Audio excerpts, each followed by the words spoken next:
Kadto naman ako diri sa tiya kay mabunyag sang tanom. Mahal ko no ini nga tanom. Hambal ni amo. Mahal iya bakal. Hantuchi. Ara oh. Isa. Patay na. Ambot naman. Ang duwa to didto.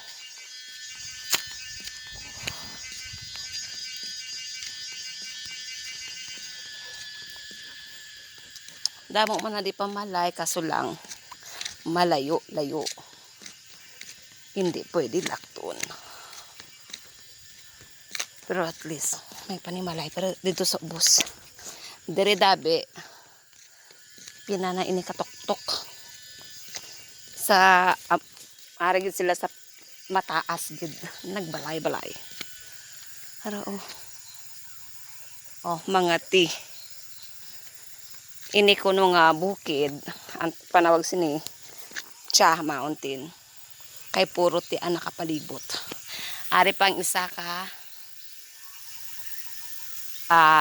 tanong ng amo ko, namal niya, malmahal ko no. Amo ne kag ato ang isa. To oh. Nan. Diba? Nami. Maganda. Kada hapon bunyagan hambal niya kay kuno patay na ang isa. Kita nakikita ka ba?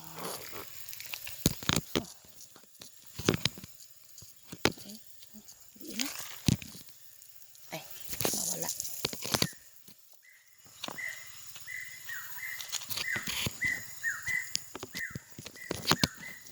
Hinuli na sa dalong ko na lang ganit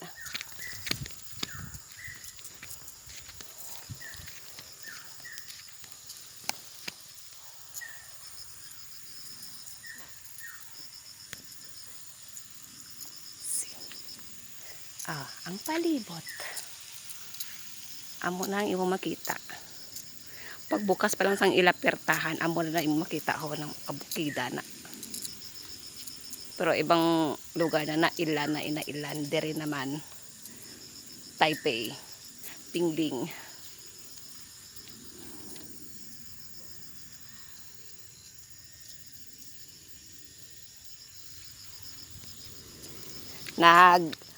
Nanaog na kami dito oh dati.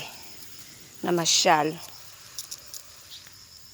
Kung anong ara, puro mga ang tanong puro mga tsaa, mga ti. Siyempre, wala pa malay. Puro mga tanong-tanong pero marami kaya beautiful view. Tani wala lang man og nga dako. Kaya daw kakululbaan. Dito pa ang alagyan pagwa. Malayo pagid ini siya. Siling ko hindi pwede lakton gid. Okay, malayo gid siya ya. Malayo siya sa highway. Ganit dire dapat may salakyan kagid. Babay na.